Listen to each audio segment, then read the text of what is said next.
या व्हिडिओमधून आपण काय शिकणार आहात? इयत्ता 8वी विषय गणित, पाठाचे नाव परिमेय व अपरिमेय संख्या। हा पाठ शिकल्यानंतर कोणती आद्य निष्पत्ती होईल? नंबर 1, नैसर्गिक संख्या, पूर्ण संख्या यांच्या व्याख्या सांगू शकतील, दिलेल्या संख्येमधून परिमेय संख्या ओळखता येतील, संख्या रेषेवर परिमेय संख्या दाखवू शकतील। तर चला शिकूया। विद्यार्थी मित्रांनो, चित्र रूपातील संख्याचे समूह पहा। आता आपण परिमेय संख्याचा समूह संख्या रेषेवर कसा दाखवायचा ते पाहूया।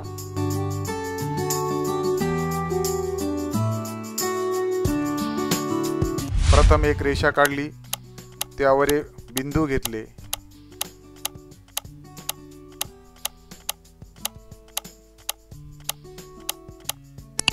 त्या बिंदूशी निगडीत संख्या मांडू। आता 7/3 ही परिमेय संख्या रेषेवर दाखवूया। 1 सेंटीमीटरचे 3 भाग करूया। आता 7/3 ही संख्या रेषेवर कशी दाखवली जात आहे ते पहा आणि त्याप्रमाणे तुम्ही काढण्याचा प्रयत्न करा।